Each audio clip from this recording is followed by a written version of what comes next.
Je suis née sur une Freud et évidemment, je n'ai jamais retenu le saut de ma voix. Donc, j'ai fait 20 ans d'orthophonie pour arriver à parler comme je parle aujourd'hui. Et vous voyez qu'il y a encore des petites choses à améliorer, mais je crois qu'on en a un petit peu assez. Et j'ai eu donc un parcours de vie assez classique, avec malgré tout une trajectoire où pendant longtemps je n'avais pas conscience de ma différence, donc de mon handicap.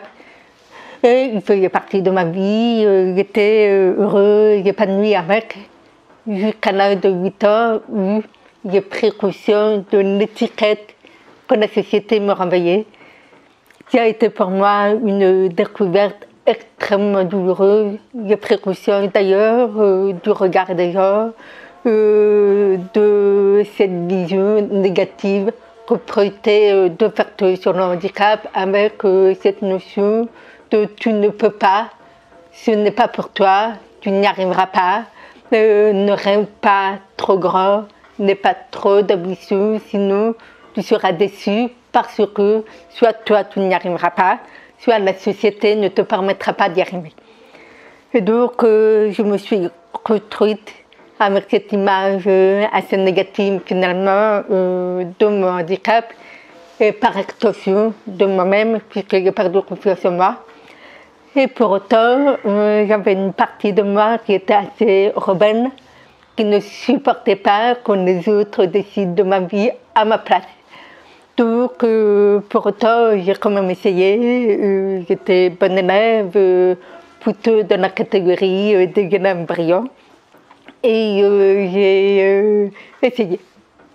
Donc, j'ai tenté des études de droit, bien sûr, un certain nombre de difficultés à surmonter du fait de mon handicap, avec en premier lieu une difficulté d'accès au cours.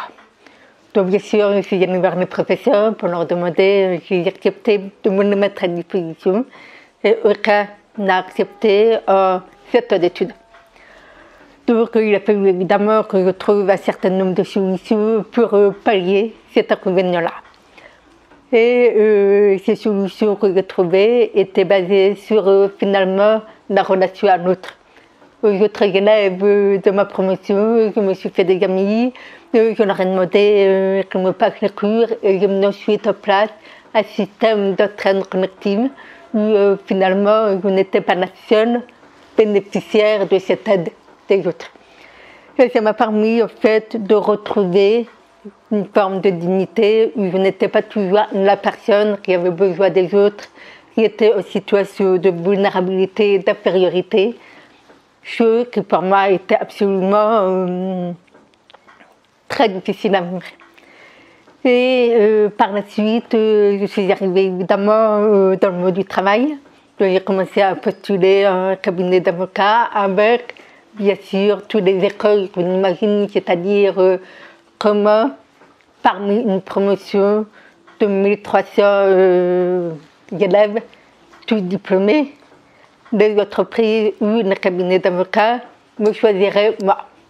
Alors, je vous avoue, à ce moment-là, je n'avais absolument pas la réponse à la question, puisque moi, à leur place, je ne me choisirais pas. Et donc, je suis partie quand même à la recherche d'un emploi avec cette philosophie-là. Je ne voyais à ce moment-là absolument pas en quoi ma différence pouvait être une force ou une chance. Et à peu près au même moment, un avocat m'a dit « Mais Virginie, tu sais, ton handicap est ta force ».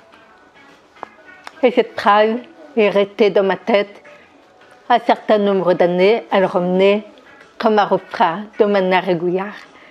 Mais je ne faisais rien. Et un jour, je n'ai eu assez de me sentir mal, de me battre sans arrêt. Et donc, j'ai décidé de changer. Donc, je travaillais effectivement dans le domaine juridique, au départ dans des cabinets d'avocats, puis très rapidement en entreprise. Et j'ai décidé de me faire accompagner. Donc, j'ai pris un coach. Et nous avons travaillé justement cette notion de confiance en soi, de regard que je portais moi-même sur ma différence. Et je me suis rendu compte que, en fait, mon propre regard sur ma différence faisait que je me fermais moi-même des portes. En plus, des portes que la société me fermait de fait par manque de connaissance, manque de compréhension des conséquences de ma différence. Et en fait, en prenant conscience de ce regard que je me portais moi-même sur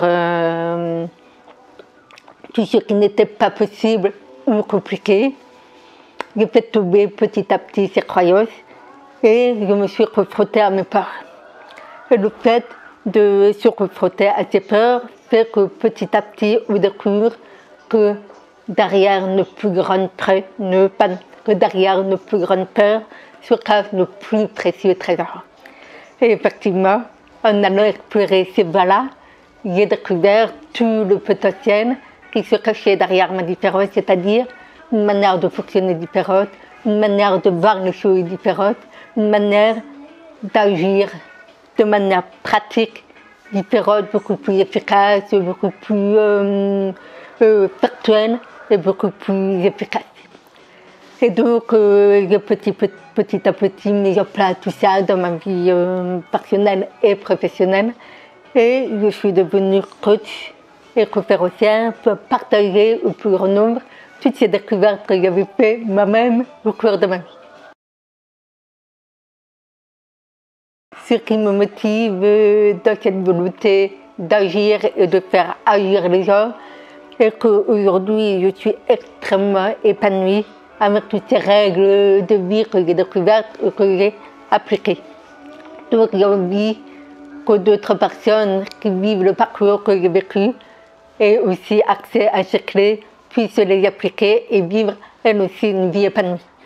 Je pars du principe que nous méritons tous d'être épanouis et c'est juste en fait une question de clés, de rencontres et parfois même de se donner à soi-même une autorisation.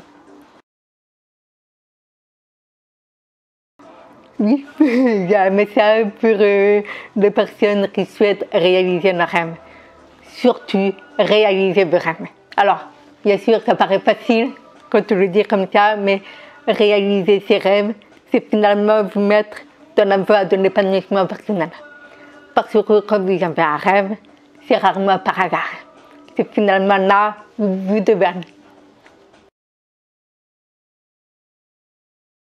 Oui, je souhaite remercier toutes les personnes qui se sont trouvées sur mon chemin et qui ont vu en moi, non pas le négatif, mais le positif, le potentiel, la richesse qui se cachait derrière justement cette différence.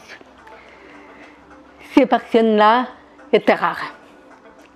Et quand elles sont rares, elles sont d'autant plus précieuses. Et puis avec de l'automne, plus finalement, je m'entoure de personnes positives, épanouies, etc. Donc, au fil des années, ça devient de plus en plus facile. Donc, toutes les personnes qui ont cette ouverture d'esprit, au-delà de l'apparence, sont des personnes précieuses et sont des personnes qu'aujourd'hui, je souhaite remercier parce que sans elles, jamais je ne serais là aujourd'hui. Bah, je connais beaucoup. En fait, il y a une anecdote que j'aurais envie de raconter aujourd'hui. C'est le fait d'avoir participé au Grand Oral l'année dernière, qui est un concours d'éloquence qui est passé à la télévision, et à l'issue duquel je suis arrivée au final. Ce concours d'éloquence a été diffusé sur les réseaux sociaux et la vidéo me concernant aujourd'hui a fait 20 millions de vues. Donc bien sûr, je suis passée de l'anonymat le plus total à une vraie notoriété aujourd'hui. Ce qui est très amusant, c'est de constater à quel point, alors que je suis toujours la même que l'année dernière, le regard des autres sur moi a changé. Le regard des autres sur mon handicap, ma différence a changé. Il est passé de aucun intérêt, je vois pas trop qu'elle peut nous apporter. Ah, waouh, quelle personne extraordinaire, quel parcours inspirant, etc. Et ces personnes-là, aujourd'hui, viennent me chercher en conférence. Donc je me dis, il suffit juste, peut-être, d'une vidéo, ou quelque part, on exprime une richesse pour que notre vie change complètement. Et le regard de la société et des autres sur nous change complètement. Donc, ça m'amène à penser que finalement, on mérite tous cette chose d'avoir ces 3 minutes où on peut partager cette recherche-là.